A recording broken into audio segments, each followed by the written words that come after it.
Thank you all for joining us. My name is Nicole Thompson. I work for the Freedom Forum in their Free Press team under the Power Shift, and we are happy to have Mizell Stewart joining us as the instructor for today's Inclusive Leadership webinar. So thank you, and Mizell, you have the floor. Nicole, thank you very much, and good morning or good afternoon, depending on your time zone. It's great to be with you all. I'm speaking to you all today from the campus of Kent State University in Ohio. This is where I'm a professional in residence in the School of Media and Journalism. I'm also a leadership consultant and executive coach working with media organizations throughout the United States and Canada, and I'm a proud member of the Power Shift Advisory Board. It's my pleasure to be with you all today and to have the opportunity to lead this conversation.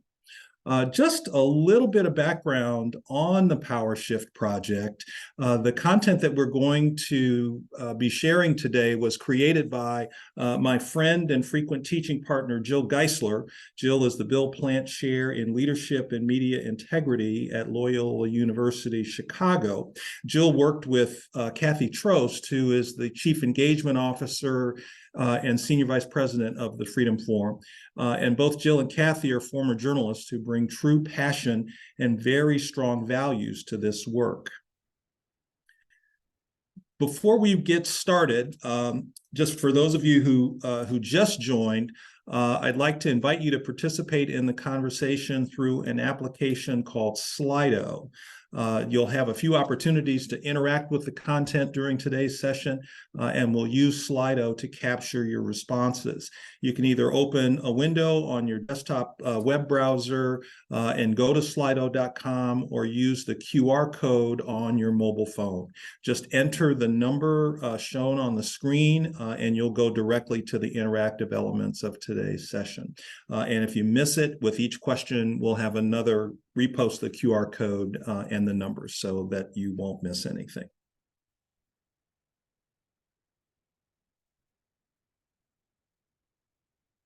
So just a little bit of background about the Power Shift project. It started in 2018 at really the height of the Me Too scandals that were evident throughout organizations, but in particular in media organizations.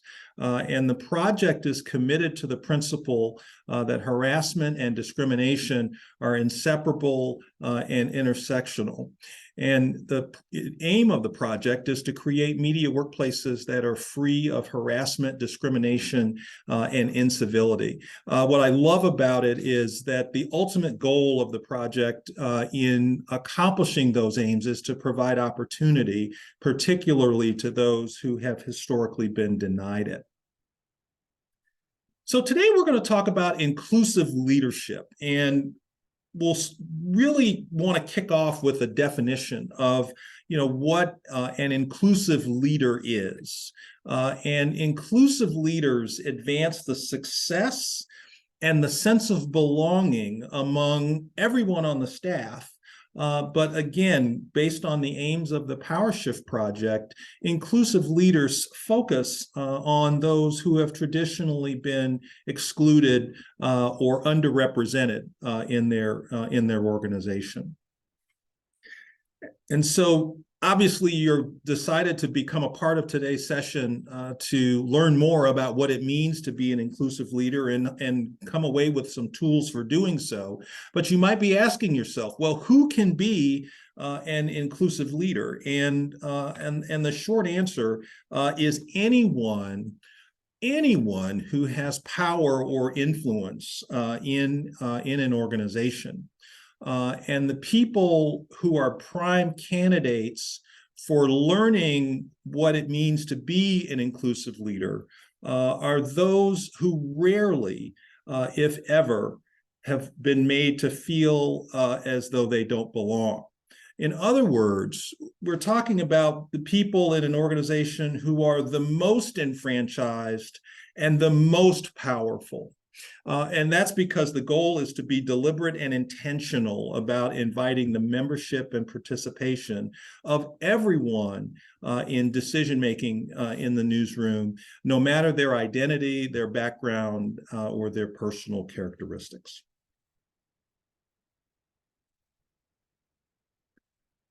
And so I want to turn it over to you to get your thoughts on what kinds of behavior characterize an inclusive leader. And so we're going to turn to our tool Slido, and would ask you to take a moment and just enter a couple words or a small phrase of, what in your view, what kinds of behavior in your view characterize an inclusive leader. And you should be able to respond to the poll right now.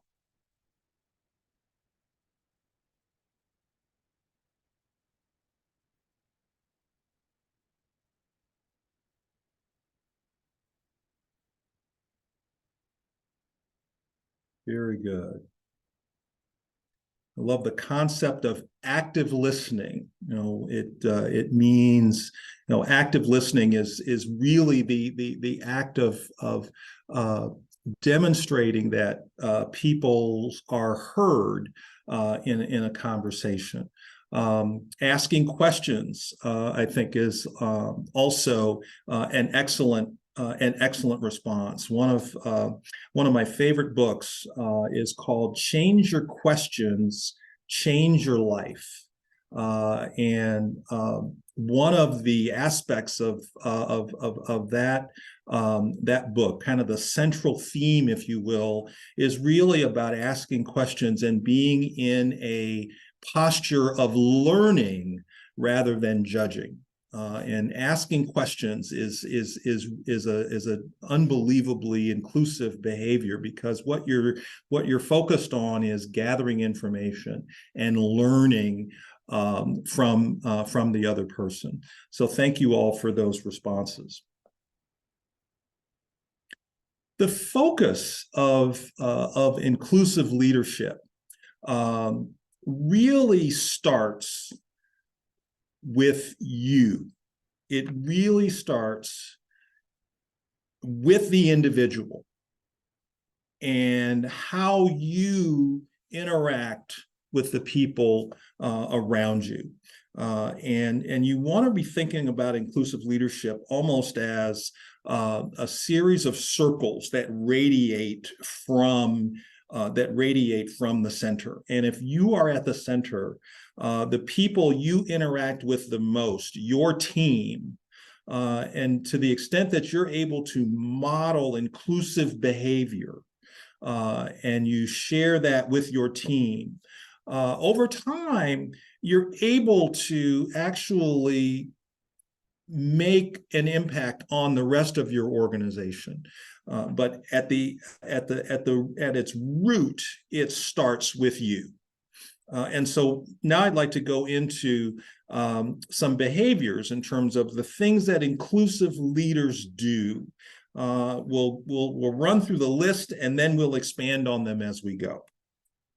And so inclusive leaders model 8 different behaviors in the workplace: learn and grow, speak and show their values, identify and include the missing, give oxygen to authenticity, scrutinize systems and break barriers, light the path to success, deliver meaningful feedback and coaching. And finally, they share power, they share information, and they share credit.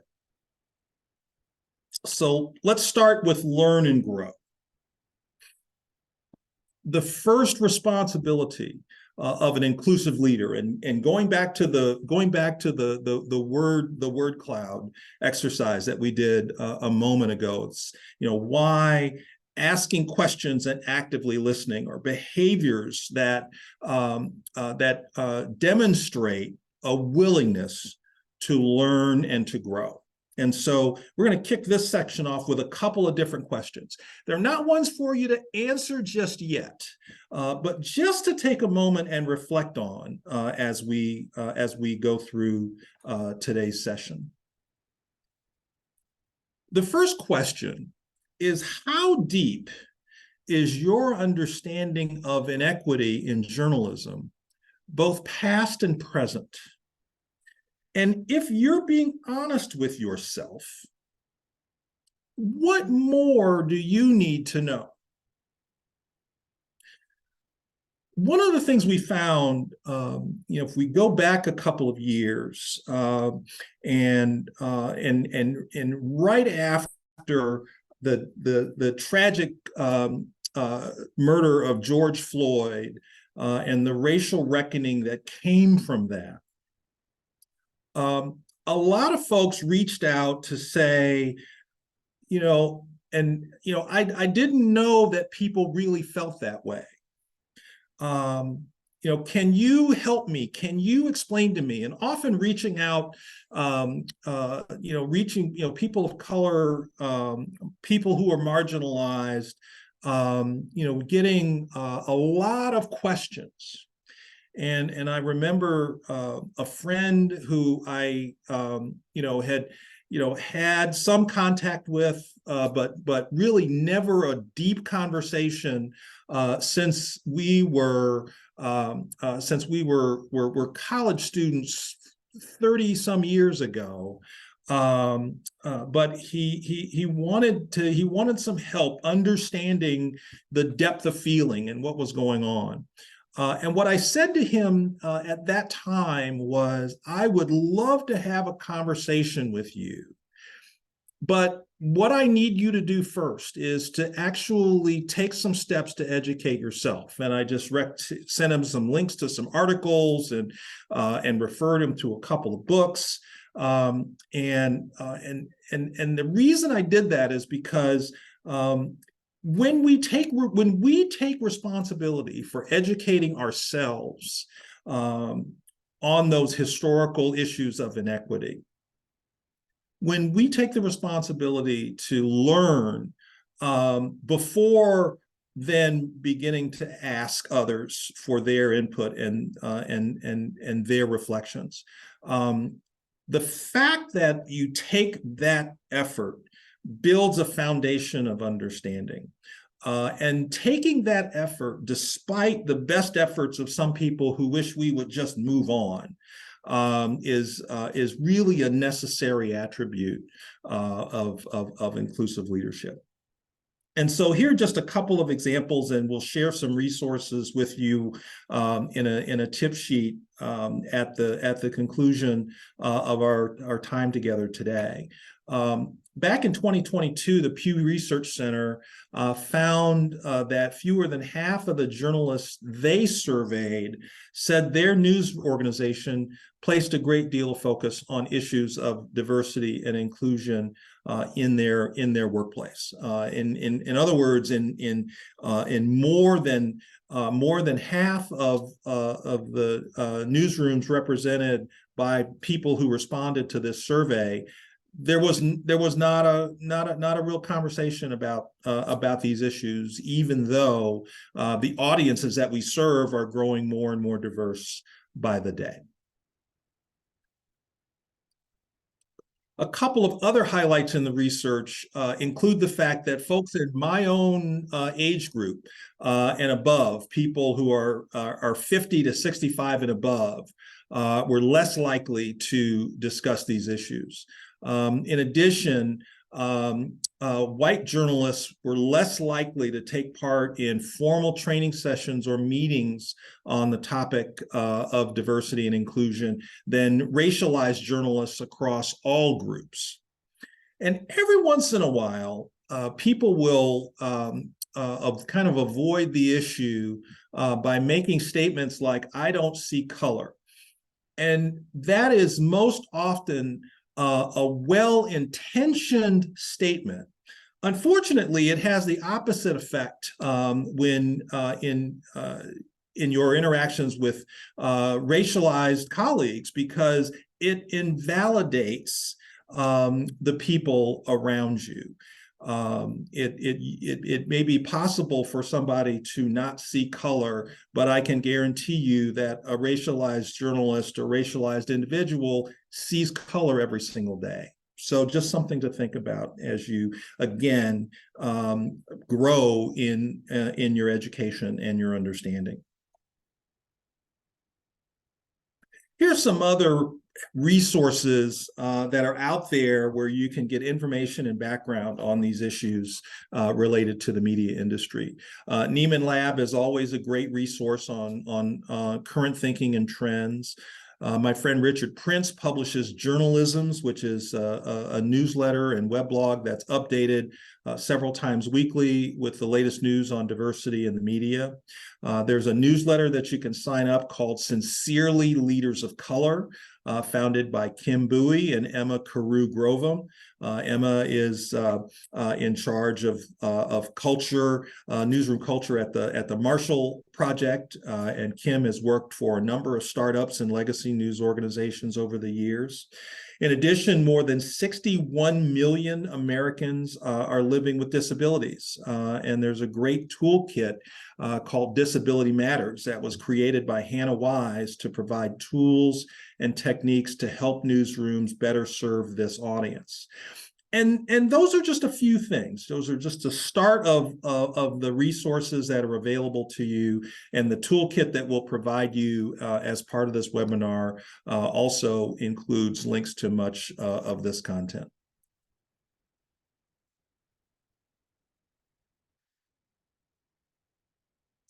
Empathy is also an aspect of learning and growing. And empathy is a very important skill of leaders who aspire to be inclusive. I'm sure you've heard the phrase, before you judge a man, walk a mile in his shoes. And that's an idiom often attributed to indigenous American tribes. And again, it just reminds us to practice empathy. There's a great book by Jamil Zaki called The War for Kindness. And he encourages you to look at empathy at 3 different levels. The first level is cognitive empathy. That's where you can sense the feelings of other people. You want to think about what it means to read a room or read a situation before you actually dive in and enter the conversation. Emotional empathy is when you literally can feel physically, you can feel the feelings of others. And then the third is empathic concern. Empathic concern is when you go beyond just sensing or feeling emotion about a person or a situation, and you're actually moved to take action and do something and do something about it.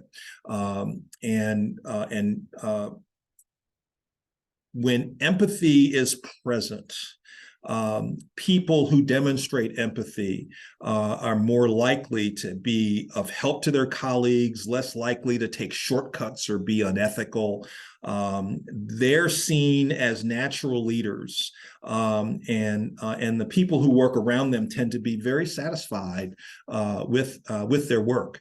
We're doing a lot of interaction virtually these days, and I was reading a technique for starting virtual meetings that one way to just demonstrate empathy is before you actually start a meeting, a virtual meeting with your team, check in with them. Ask them, just to share a couple of words about how they're feeling, rather than just saying, "How are you feeling?" Ask them to be specific and just share a couple of words for how they're doing today. And Brene Brown, who many of you might be familiar with, she does this when she starts meetings. And one of the things she makes sure to do is that if somebody shares a couple of words that indicate that they might be undergoing some difficulty, she makes it a point to follow up with them offline after that meeting, to engage them and ask how she can help. And that really goes to some keys to building empathy, and building trust, because I think trust is a foundation of inclusive leadership. And inclusive leaders invest that time to build that foundation of trust. Think about it this way. When trust is low between a couple of people, communication is fraught, and it's very easy for one person or both in that interaction to perceive an underlying threat. And that can lead to a negative response, maybe an irrational response.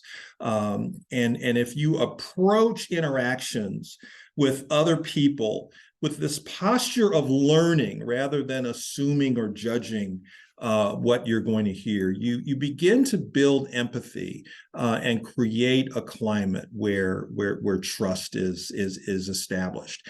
Understand that you're not always going to get it right. And so committing to that personal development, my past behaviors and actions in these realms were not always correct, and I have to take pains to acknowledge that with people as I enter into conversations across difference. And so as long as you're committed to that personal development, you're in being vulnerable in the process, you are creating that climate and that atmosphere where trust can be established.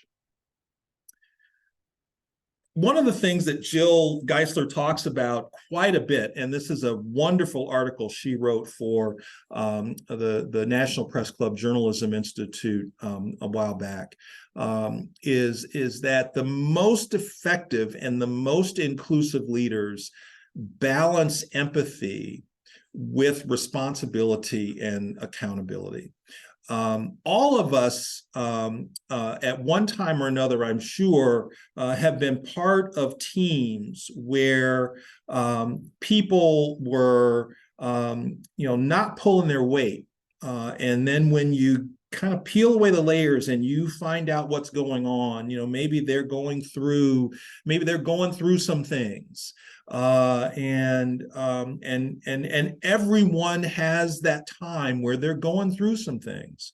But if you're working on a small team and somebody on that team is not pulling their weight, well, guess what? That person may be going through some things, but hey, the rest of us have issues too. And so it's very important to strike that balance. And I think Napoleon referred to it as the iron fist in the velvet glove. You can empathize with the person going through difficulty, say somebody who's going through the dealing with the pressure of being a single caregiver, or some other pressure that they're experiencing outside of work. But it doesn't excuse them for taking out that pressure on the people around them and behaving badly. And so when we fail to follow up and fail to hold people accountable, we're not being inclusive. So it's important to try to balance that. Inclusive leaders also speak and show their values. And in my mind, inclusive leadership requires a zero tolerance policy against incivility. And that takes courage, and values are an extraordinarily important foundation for you to be able to exercise courage and speak up on behalf of people who may be the targets of incivility. So what values are important to you? Well, core values are best described as guiding principles for how you want to show up in the world. And this is just a sample of some of the ways that we can describe those values. Experts say you should consider no more than 5 or 6 values that you use to govern your behavior, your words, and your actions. I did an exercise like this a few years ago, and it was like a set of cards that had different values listed on them. And I remember when I did that exercise, I laid the cards out and took a picture, and I keep this picture on my phone as a reminder of the values that are most important to me. Paul Chung, who is the head of the Center for Public Integrity, really models this behavior. In addition to being active on that platform we used to call Twitter, Paul has not only speaks his values, but has refocused the work of the entire organization on people who are often underrepresented, misrepresented, and misunderstood in mainstream news. And so I want to turn this over to you and ask, what values guide you as a leader who aspires to be inclusive? What values guide you as a leader who aspires to be inclusive? So we're going back to Slido, and let us know, what values guide you?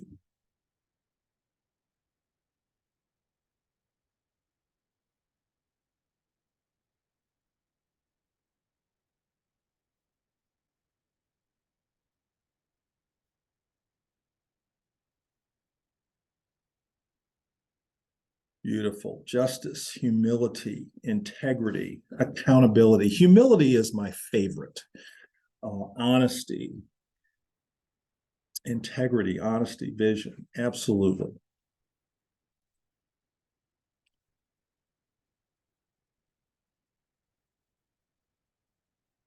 Fairness, vision.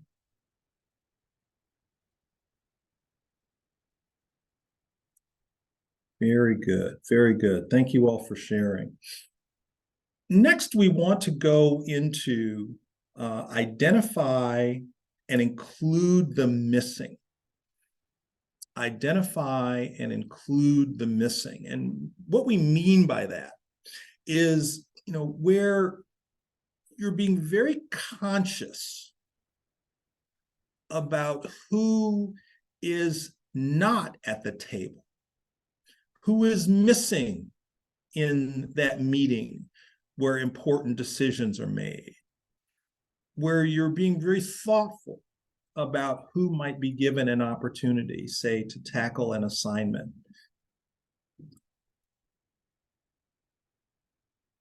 One example of identifying the missing is just noting the underrepresentation of journalists of color relative to the proportion of people of color in the overall population of the United States. But looking at staffing is really just the beginning. When we take a broad view of what it means to identify and include the missing, the range includes everything from who you spend time with outside of work to the way that you frame and report stories. Along the way, the thing to keep in mind is that the people you include and inadvertently exclude says volumes about your leadership. And so the headline, when we talk about identifying and including the missing, is very simple. Be intentional.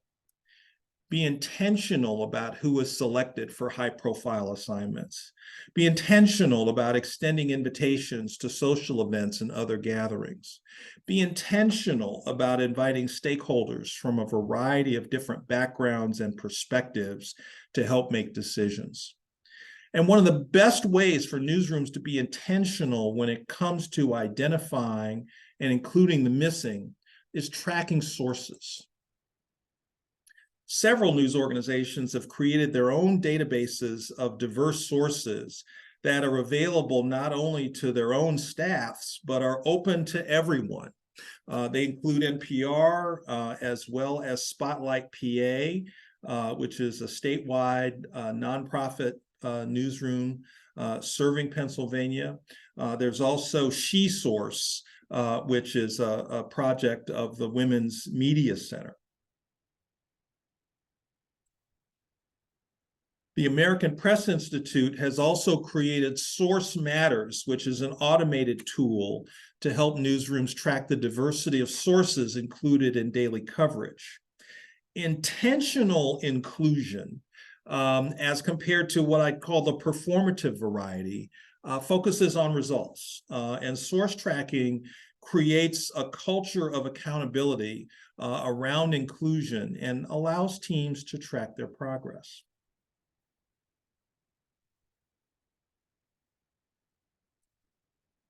And so thinking about the 8 ways that we identify and include other people and voices who may be missing. Think about this. Where have you made progress? And where do you have work to do? Where have you made progress? And where do you have work to do? Again, all responses are anonymous, but we'd love to hear from you as to where you feel like you've made progress in your leadership in including people around the table.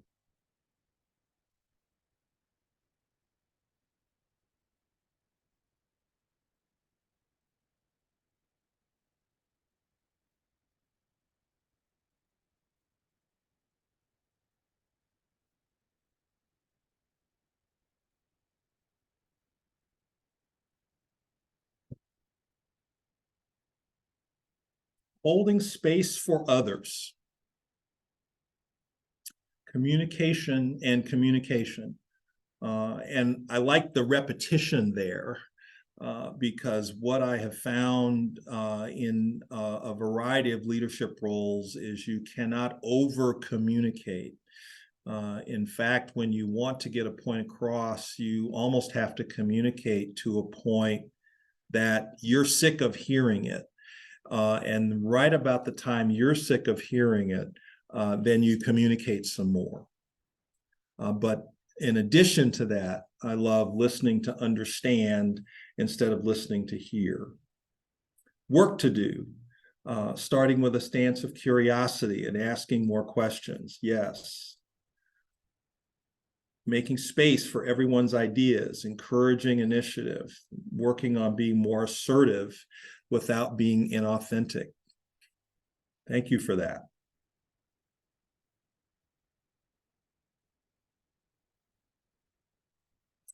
Progress, being open-minded, and working on not taking it personally. I don't know about you, but every once in a while, I will slip up and do something really stupid.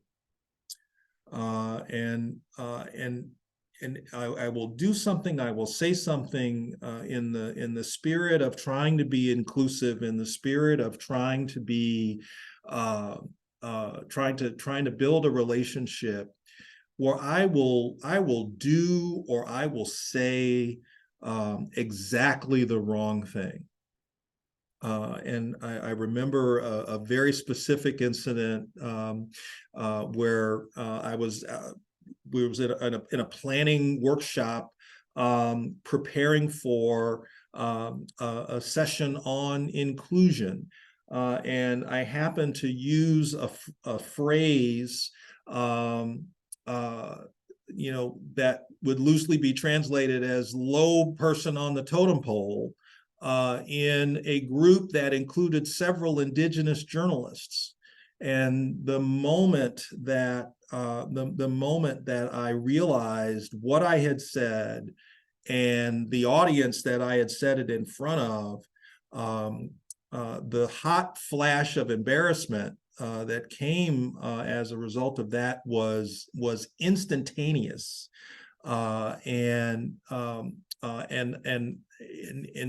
in my apology Fortunately, I caught it just as I was saying it, and profusely apologized for that in that moment.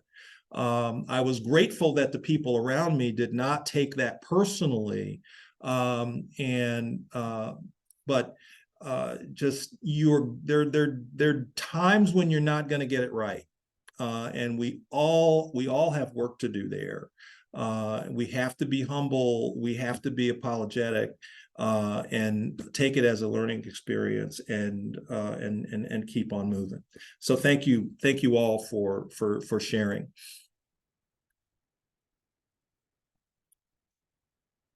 Next up is authenticity. And I'm sure that you've heard of this concept of people bringing their whole selves to work.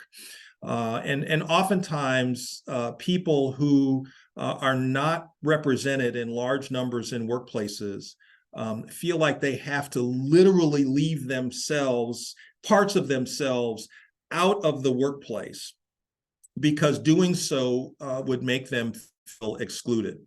And so, think about the parent who is afraid to leave the office, the single parent who's afraid to leave the office because, even though they need to retrieve their sick child from school. Or think about the devout Muslim journalist who's afraid to ask for a private place to pray during the workday. One of the things we found during the pandemic was that quite a few journalists who were underrepresented in newsrooms and indeed in workplaces across America found it much easier to work remotely than to work in the office, because they felt like they had to deal with microaggressions and various and sundry other experiences in the office that they really didn't have to deal with when they were working remotely. And so what it means to be an inclusive leader is giving oxygen to authenticity. And essentially what that means is a lot of things: life experiences, values, faith, gender identity, race, disability, their personality type, the way they talk. But we give oxygen to that. We don't judge people based on behaviors that are not harmful. We don't judge people on the basis of their personal characteristics. And in an authentic workplace, this is really when people feel comfortable being themselves. And just think, the opposite of being your true self at work is the feeling that you have to be somebody other than the person you are in your life outside of work. And so I want you to imagine what it would feel like if you were constantly and persistently out of your comfort zone each and every day. Think about what it feels like where you felt like you had to put on a mask and be someone different all the time. I love this example of Aya Galal. She's the Hartford bureau chief of WFSB TV, which is the CBS affiliate that serves the state of Connecticut. In 2021, she became the first woman in a hijab to anchor a newscast in that state. And at the time, she said her appearance on air was transformative to Muslim families in the area served by that television station. Elsewhere, Poynter reported how Black women broadcast journalists began wearing their natural hairstyles on air. That trend exploded at the same time that lawmakers in several states enacted legislation known as the Crown Act that prohibits employment discrimination against those who choose to wear natural styles in the workplace. And so now it's your turn again. Have you ever had to check it at the door? Instead of a poll, we'd love to hear your story if you'd like to share. If you want to just just raise your hand and we'll come to you. But would just love to hear from any of you if you felt like you had to check it at the door.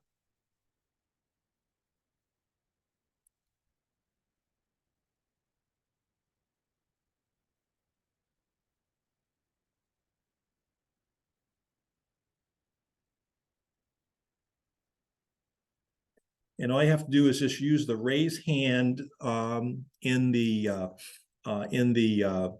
navigation bar, and they'll open up your microphone so you could share.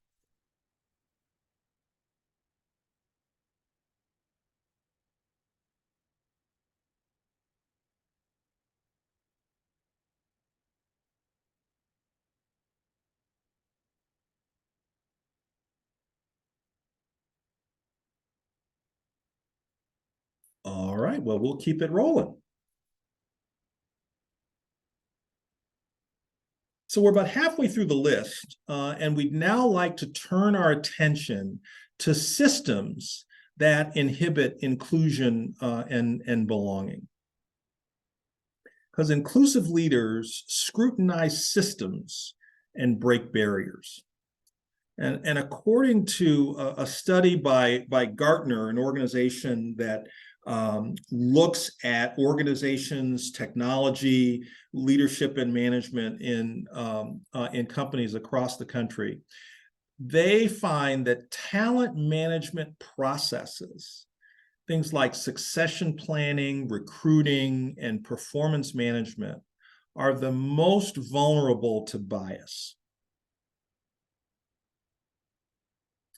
And so a question for you to think about is, who creates your job descriptions? How about your evaluation processes? And is it time for you to take a look at those? Job descriptions and hiring criteria in particular are often out of date and written by people who are not close to the day-to-day work of your teams. The tweet on the left would be truly funny if it wasn't true. And job reviews and performance evaluation instruments need to be checked periodically as well.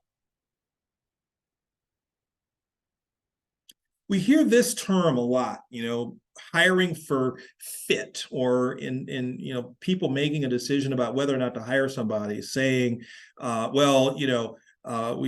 like this person, but we didn't really think that they fit, or meanwhile, we really love this person. We think that, we really hit it off. We really clicked.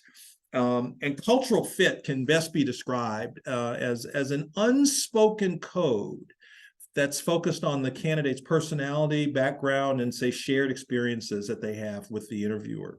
And more importantly, that concept of cultural fit does not always take into account a candidate's skills and aptitude to actually do the job. Instead, think about what a successful candidate might actually add to your team in terms of their values, their behaviors, and their desired work activities. This recognizes that growth in the organization comes from purposeful, positive additions to the status quo in your work group. And so thinking really hard about values, behaviors, and the way that they work, and how that would be additive to your team. Inclusive leaders are also intentional about lighting the path for the people around them to be successful. Lighting the path for the people around them to be successful. I find sometimes that people who aspire to leadership roles for the wrong reasons are often not the most inclusive leaders. And what do I mean about the wrong reasons? I mean, if you are the kind of person who does not necessarily celebrate the success of the people around you, you have to ask yourself the question, am I a better individual contributor or a leader of teams and others? And so when we say light the path to success, what we mean is that in many workplace cultures, the secrets to success are hidden and often assumed. As I came up through the ranks in newsrooms over the years, I learned a lot of these secrets, not so much through formal processes, but by cultivating relationships and dare I say, spending way too much time in the office. What I realized was that not everyone had access to the same information. And it's really incumbent on us as leaders who want to be inclusive to bring these paths to success out of the shadows and into the light. And so be explicit. What does it take to get that stretch assignment? What does it take to work on an exciting new project? Don't forget as well the role of people and relationships. And this is where people who are mentors and sponsors come into play. Mentors are people who consistently share knowledge and guidance. Sponsors, on the other hand, actively promote people and they advocate for career advancement. The big difference between a mentor and a sponsor is that mentors or sponsors speak up about people who are not in the room. Sponsors speak up for people who are not in the room. In addition, we want to be very careful about evaluating people on the basis of potential. This is a survey that was conducted in part by a professor at Yale University. And in the company surveyed, more than half of entry-level workers are women, but only 35% of those women became store managers, and only 14% became district managers. Now, why are fewer women promoted to senior positions than men? Well, in that study, Kelly Shue, the professor at Yale, and her co-authors found women got higher performance ratings than men, but were consistently and incorrectly judged as having less leadership potential. And so I want to open up the floor one more time. So remember, just raise your hand if you'd like to share and have your microphone opened. What we're curious about is, how have you helped light the path to success for your people? And here are 3 different ways that you can do that. How do you alert people to opportunities to advance their careers? How well do you communicate how and why you select people, whether that's for a particular assignment or for a promotion? And how well do you debrief people after stretch assignments? If you have a story that you'd like to share in this area, raise your hand and we'll unmute you and give you the floor.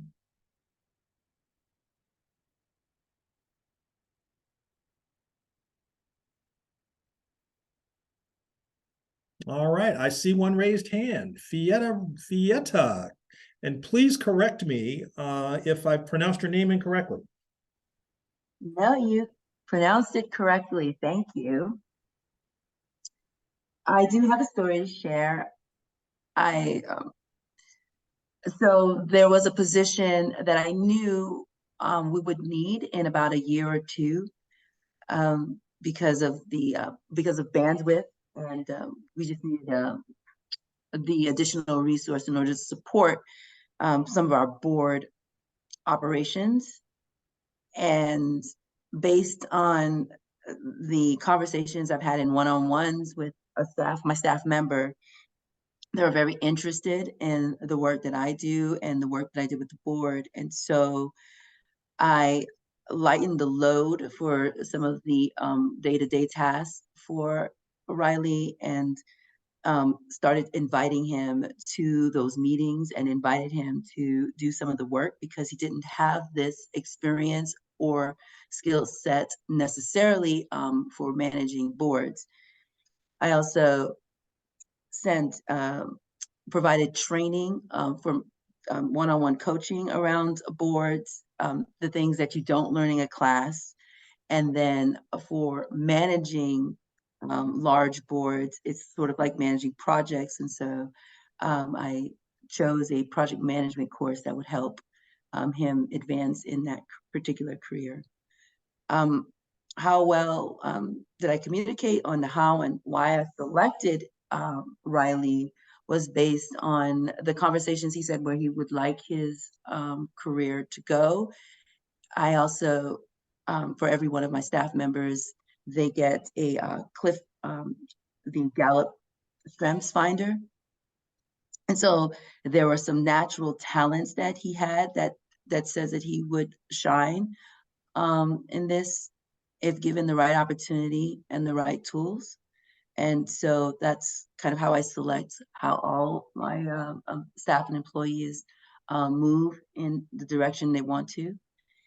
And after a year or two, when I was developing the job, I spoke to him and said that I think you would be a good candidate for this role, and I encourage you to apply for it now that I'm opening up the position. And then I coached about some of the things I thought he needed to improve on. So when he was being asked in the interview, that he touched on his strengths and that he understood where he could improve. Thank you so much for sharing. That is such a rich menu of techniques. If you were listening carefully, what I heard was that not only did you identify this team member for opportunity, but you thought about what kinds of training and learning and development opportunities would best position your team member for promotion. I also heard that you used an assessment tool to help your team member better understand what they're capable of, and then when the opportunity presented itself, provided that guidance and coaching to best position them for that opportunity. I would call that a masterclass in what it means to light the path for success. So thank you so much for sharing those wonderful ideas. What I also heard in that was the next element of inclusive leadership. And it's delivering meaningful feedback and coaching. And this is one, if there's one thing you take away from this entire session, it needs to be this, because feedback gives people the gap between where they are now and where they want to be. And you know this intuitively. When people give you actionable feedback, you use that as fuel to succeed. And so understand that your people need that too. Even if you didn't get good feedback, and many of us didn't in a constructive or a consistent way, think about, don't you want to do things differently? Jill talks about it in terms of a progress bar mindset, where you assume that people want to know where they stand, and you also assume that reviews once a year are utterly insufficient. Last but not least, being a truly inclusive leader means sharing power, sharing information, and most of all, credit. We talked about empathy as one of the critical ingredients in building trust. In one of our word clouds, one of you posted transparency, and transparency is another. Just about all of us have had experience with someone who hoarded information or took undue credit for our work and our ideas. And when leaders acknowledge their power and share it, they keep their team members fully updated and in the loop, and they give credit where credit is due. It creates a climate where everyone can thrive. And remember, as we go about thinking about what inclusive leadership really is, at its core, it's about setting people up for success, creating an atmosphere of trust and belonging. It doesn't mean that we don't hold people to high standards. It doesn't mean that we cut corners or make excuses. It does mean that we are intentional about how we include people and how we bring them along, particularly those who have not been included in the past. We are about at time. And so what I'd like to do is just to leave you with some resources for inclusive leadership. And you all will receive a link. If you've registered for the session, you'll receive a link to this document that contains some important resources and downloads. And just a reminder that the Freedom Forum PowerShift project conducts workplace integrity training. And so you can learn how to create an inclusive workplace in your media organization. The PowerShift project website has all of those resources. Our team members, Nicole Thompson, Michelle Billman, are standing by to answer any questions that you might have. So thank you so much for participating today. We really enjoyed having you, and have a great rest of the day.